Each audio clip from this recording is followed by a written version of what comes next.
గుజరాత్లోని అహ్మదాబాద్ ఎయిర్పోర్టు నుంచి లండన్కు బయలుదేరిన విమానం టేకాఫ్ అయిన కొన్ని నిమిషాలకే ఎయిర్ ఇండియా విమానం మేఘానీనగర్ ఘోడాసర్ క్యాంపు ప్రాంతంలోని బీజే మెడికల్ కాలేజీ హాస్టల్పై కుప్పకూలిపోవటంతో ఈ ప్రమాదంలో విమానంలో ఉన్న 242 మంది ప్రయాణికుల్లో 241 మంది చనిపోగా, విమానంలో 11A సీటులో ఉన్న రమేష్ విశ్వాస్ కుమార్ ఒక్కడే ప్రాణాలతో బయటపడ్డాడు. విమానం మెడికల్ కాలేజీ హాస్టల్పై పడటంతో ప్రమాద సమయంలో భోజనం చేస్తున్న 4 మెడికో విద్యార్థులు, ఒక డాక్టర్ భార్య మరణించారు. ఇదే ప్రమాదంలో గుజరాత్కు 16వ ముఖ్యమంత్రిగా పనిచేసిన విజయ్ రూపానీ కూడా మరణించారని తెలిసి అందరూ షాకవుతున్నారు. విజయ్ రూపానీ కుమారుడు కూడా ఇలాగే ఓ ప్రమాదంలో చనిపోయాడని, ఇప్పుడు రూపానీ కూడా ఊహించని విమాన ప్రమాదంలో చనిపోవటంతో ఆ కుటుంబాన్ని శాపం వెంటాడుతుందని అందరూ అనుకుంటున్నారు. నిజంగానే రూపానీ ఫ్యామిలీని శాపం వెంటాడుతుందా? రూపానీ కుమారుడు ఎలా చనిపోయాడు? గుజరాత్ మాజీ సీఎం విజయ్ రూపానీ రాజకీయ ప్రస్థానమేంటి? విజయ్ రామ్నిక్ లాల్ రూపానీ 1956 ఆగస్టు 2న బర్మాలోని మైబెన్లో రామ్నిక్ లాల్, రూపానీ దంపతులకు 7వ సంతానంగా జన్మించారు. వీరి పూర్వీకులు మయన్మార్లోని యాంగోన్లో బనియా కుటుంబానికి చెందినవారు. బర్మాలో రాజకీయ అస్థిరత కారణంగా విజయ్ రూపానీ కుటుంబం 1960లో రాజ్కోట్కు వలస వచ్చింది. ఇలా విజయ్ రూపానీ ధర్మేంద్ర సింగ్ జీ ఆర్ట్స్ కాలేజీ నుండి బ్యాచిలర్ ఆఫ్ ఆర్ట్స్, సౌరాష్ట్ర విశ్వవిద్యాలయం నుండి ఎల్ఎల్బీ కంప్లీట్ చేశారు.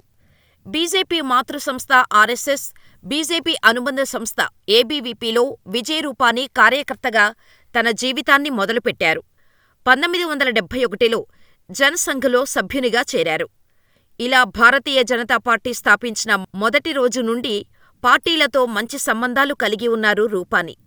1975-77లో ఎమర్జెన్సీ సమయంలో రూపానీ 11 నెలల పాటు భుజ్, భావనగర్ జైళ్లలో ఖైదీగా జీవించారు.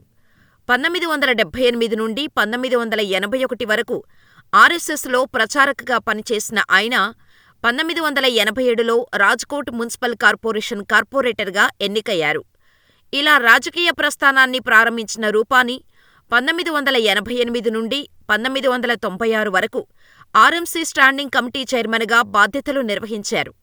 1995లో మళ్లీ ఆర్ఎంసీకి ఎన్నికయ్యారు. 1996 నుండి 1997 వరకు రాజ్కోట్ మేయర్గా పనిచేశారు.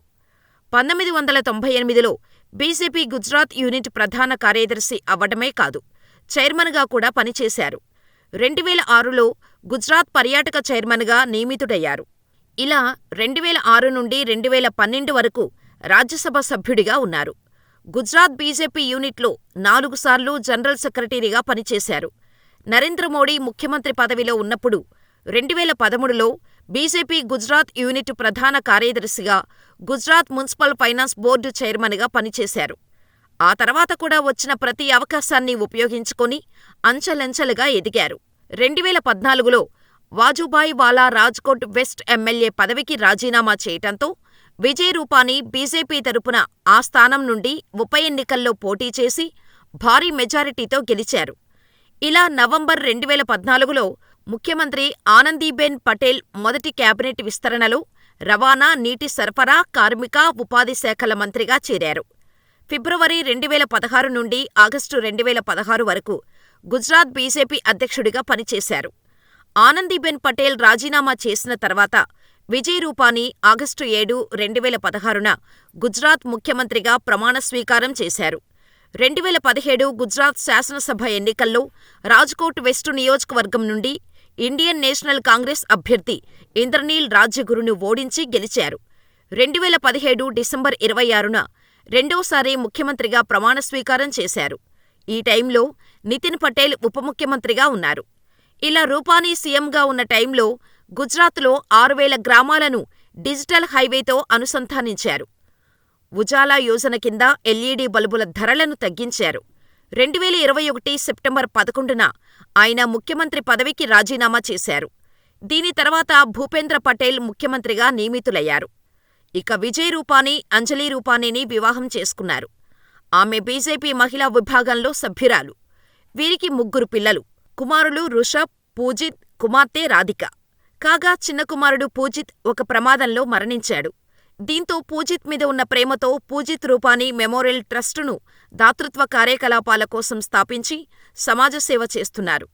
ఇప్పుడు విజయ్ రూపానీ కూడా విమాన ప్రమాదంలో చనిపోవటంతో ఆ కుటుంబాన్ని ఏదో శాపం వెంటాడుతుందని బంధువులు ఆవేదన వ్యక్తం చేస్తున్నారు. అయితే లండన్లో ఉంటున్న తన భార్య, కూతురుని చూసేందుకు విజయ్ రూపానీ వెళ్తున్నారు. గత 6 నెలలుగా అంజలి రూపానీ లండన్లోనే ఉంటున్నారు. ఆమెను ఇండియాకు తిరిగి తీసుకొచ్చేందుకు వెళ్తుండగా ఈ ఘోరం జరిగిపోయింది. ఇలా సామాన్య కార్యకర్త నుంచి గుజరాత్ ముఖ్యమంత్రిగా ఎదిగిన నాయకుడు విజయ్ రూపానీ.